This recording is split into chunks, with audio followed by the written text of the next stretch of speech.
let's go with Mike Barber again, even though I've just identified you. Let's go to the very back. Nick, follow the aisle up to the right. Hey, Nick, Mike Barber, Richmond Times-Dispatch. You heard Coach talking about hopes for improvement offensively. What do you see, and what is kind of your outlook for what that unit can look like? Yeah, I think we were definitely pretty disappointed with how we played last year. And I think kind of the first thing that we addressed was all the mistakes we were kind of making, putting ourselves in bad situations. So, one of the fundamentals we talk about is details. And, offensively, we've been really dialed in on the details all offseason. Like Coach Prime mentioned, we got a lot of great transfers in the portal, playmakers there. They're really talented, but I think more important than that is they're all great culture guys. They hopped right in. They were asking every weekend to throw routes, catch routes, all these things, so they fit right in. And then I think, experienced guys coming back, settling into this second year of Coach Bowen's offense, I think it's all going to pay off. Nick, to your right, fourth row.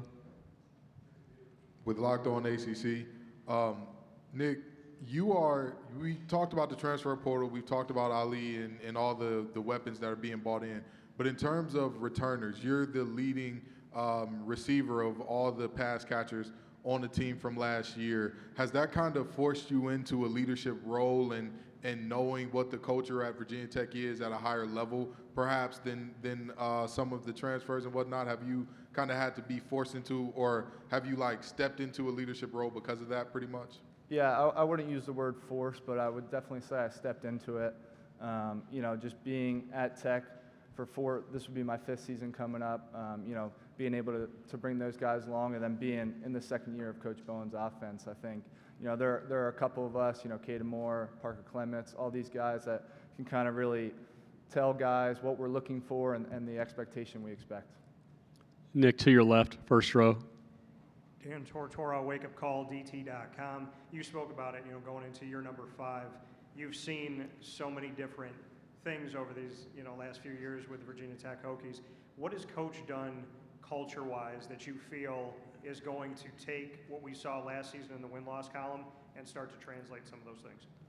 Yeah, Coach talks about our fundamentals all the time. And, I think this offseason especially, with us not being satisfied with what the season we had last year, really honing in on the competition aspect. This offseason, winter, summer, spring, every single rep is being charted, win or loss. And I think, flipping that mindset to, competing and going out and winning is really gonna benefit us. Nick, to your right, gentleman with his hand up in the air, all the way to the right. Nick, two-part question here. So first part, you arrived at Tech in 2019, but you've been around the program for almost a decade, dating back to when your brother Eric started his career in 2014. As you reflect on your experience thus far and you look forward to your senior year, what has made Virginia Tech so special to you and your family, and what are you looking forward to most this year? And the second part is, do you and Coach have the same tailor? He copied me. I don't know about that, but yeah, like you said, I've been coming to Blacksburg, Virginia for about 10 years now, and my whole family really enjoys it. It's become a really special place for us. It's just an amazing program, community, university, all those things just tie in so well with each other. Everybody's pulling for each other. What I'm most looking forward to would probably just be, just knowing it's my last one. Trying to go out there, do the best we can, lead this team, and end on a good experience. So, Nick, follow that up with the podium question here. We've referenced how it is that you experienced Virginia Tech the first time, what your lineage was at the age of 14. So if there's a bookend on the other end, how do you want to leave it? I mean, what's the experience going to be like? My ultimate goal is just to leave the program in a better spot than I found it. Whether that be, leading the guys on my team, having impact on the community, the university, all those things are pretty meaningful to me. Thank you. You can switch places with Ali, and we'll get your wide receiver up for a little bit. We'll look for hands to go into the air, and we will start to our right, fourth row. Gentleman in the green. Kenton Gibbs with Locked On ACC. Ali, we talked about you know, the impact that you're expected to have here and the weapon that you are. And we've all heard the phrase, if you can't beat them, join them. But in the game that you played with ODU against Virginia Tech last year, you went off for 5 receptions, 122 yards. So what was it about Virginia Tech that made you say after that, hey, this is something I want to be a part of, and I want to be on this side of this game and doing things in the maroon and orange? First off, I want to say I'm sorry to my coach and my teammates now about that last year. But it was really my visit. It was the first visit I took when I entered the portal, and just getting around a few of the players, getting around the support staff and the coaches, and the environment, it was just addictive. When you walk in the facility and everybody's greeting you, and you see how high energy everyone is and how much everyone enjoys being around each other, it hooked me. And that was one of the big things I wanted to go to when I chose my new school. And when I was there, I was like, I don't want to leave this place. And it was close to home for my family to come see my games. So that was definitely big for me. Ali, to your right, about the fourth row, young lady in the white shirt. Katrina Sackett with Sports and Culture Media. How are you? I'm good. How are you? Pretty good. Coach spoke on the relationships of this team, and he spoke about, he wants you to want to be here. What can you say about the overall continuity of this team and you coming in with this? It's funny. I was just talking to Coach Pryor about this last night over dinner. As most of you know, I've been a few places, but this environment here is the most tight-knit, family-oriented place I've been. You see guys coming in every day, staying long hours, even after the mandatory meetings and workouts are done, doing whatever they can to help better each other, better themselves and the team. And it's just something that you see, like, a part of the culture that's like, man, like, I see the trend that we're going and I'm liking it and I want to be a part of it. So it's just everybody loves being around each other. Everybody's having fun together. Everybody's working hard together, and everybody's bringing each other along. So I can't wait to see how everything works out for us this season. Ali, to your left, front row. Ali, Dan Tortora, wakeupcalldt.com. Kind of going off of that, just what you see brewing for this offense this season at Virginia Tech. I see it being a fun year watching us this year. I like everything that Coach Bowen's about. He's aggressive. He's very smart. Like, just talking to him about different concepts and how he wants us to play and things that he sees for us. And it's going to be exciting to be in it, and hopefully we make it exciting for everyone to watch, because we have a lot of good players, returning players and new guys. The receiver room is insane. This is the deepest receiver room I've ever been. So it's going to be fun, and I feel like it's going to be pretty hard to stop us. Back to your right, fourth row. Kenton Gibbs with Locked On ACC.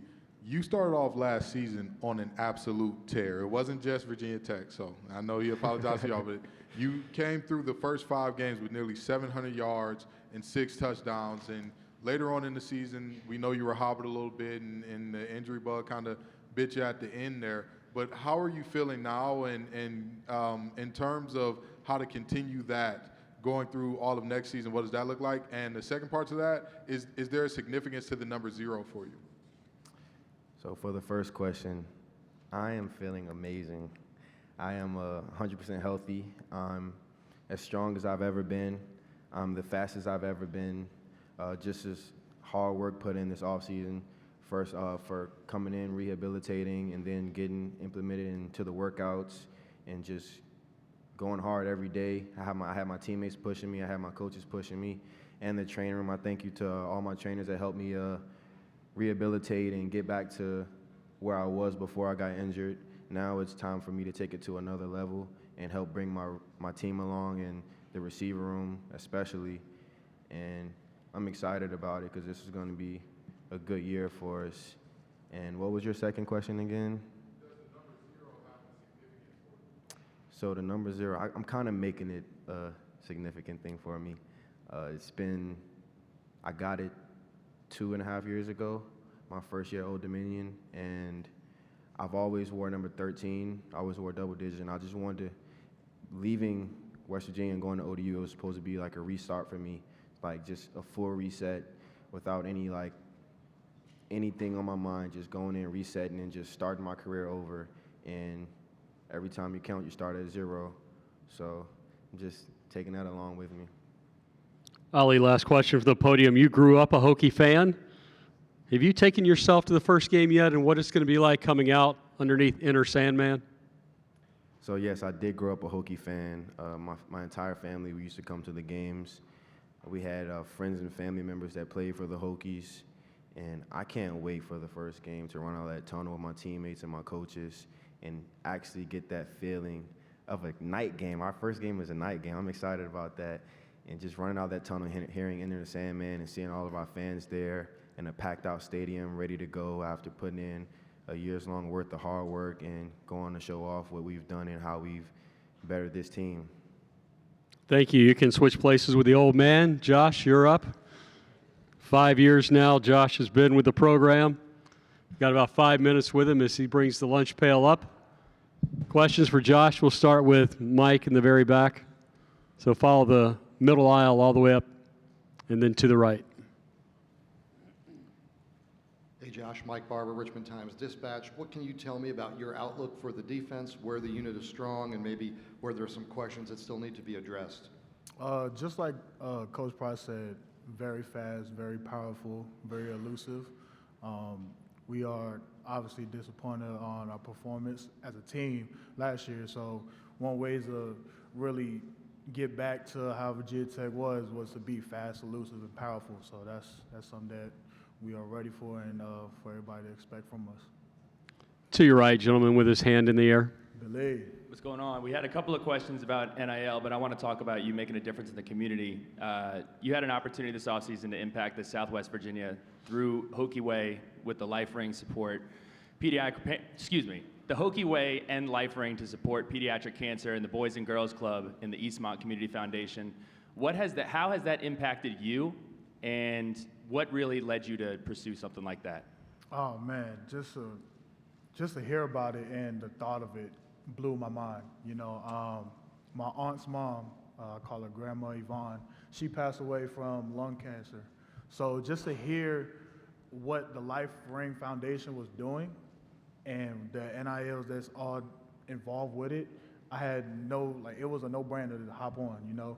In order to honor my grandmother and to help those children that are in need, you know, I couldn't say no to it. You know, I immediately jumped on board and I was full throttle, let's do this, man. Whatever they need, if I have to show up, I'll show up. If whatever they need something written, I'll write something. Whatever they need, I want those kids and those families to know that I'm standing there with them and they're not alone.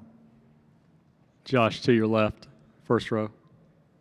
Josh, Dan Tortora, wakeupcalldt.com. Obviously, we know the history of the lunch pail, but you're holding it right now. So just bring me into your connection to it and how you're bringing it into the season. Yeah, so brought it up here because, you know, it's back. You know, we're back. Virginia Tech is back. But, you know, I'm blessed and fortunate enough to be the bearer of the lunch pail. But as I was saying all day, when Coach Pryor and the staff, Coach Marv, they instilled the mindset of the standard is excellence. This lunch pail is the standard of the institution. It's the standard of the program. It's excellence, you know. So what's in this lunch pail is excellence. And like I said before, I'm more than blessed to be the bearer of it, you know. So when everybody sees it, they have nothing but respect for it, you know, because they know what it is. They know what went through the history of Virginia Tech, you know, and it's excellence for the standard. You know, the standard is excellence, and that's what this whole defense and this whole team is trying to uphold, which is excellence all around the ball, and through all three phases of football. To your right, fourth row. Kenton Gibbs with Locked On ACC. You are a player that we've talked about Coach Price and all that he is. We see Coach Price's personality popping through here. What is it like to have coaches who not only have played your position, but that have coached your position and have the personalities that they do? Because, you know, we know that defensive line coaches aren't necessarily known for that. So what does that feel like for you? It feels amazing, you know. Just how Ali alluded to it is that when you walk in the building, man, it's nothing but good vibes. You know, I'm a family-oriented guy, And Coach Pry and the whole staff have done a phenomenal job since they got here of making that the vibe, that this is a family place. You know, you can have hard conversations, and there's nothing, like, there's no emotion to it. You know, it's a hard conversation. You know, you got to be able to have a hard conversation. But then also, you know, you can also sit back and talk whatever about anything. You can laugh, joke with anybody in that building, you know, and it means a lot because you don't want to be uptight every day, like, oh man, I got to do this, I got to do that. No, like, you want to be loose, have fun a little bit, and then when it's time to go, it's time to go. Josh, thank you. Virginia Tech, good luck this season. Thank you. Folks, we got a quick turnaround. Florida State is in the room in 15 minutes, so at 1:30, Florida State at 1:30.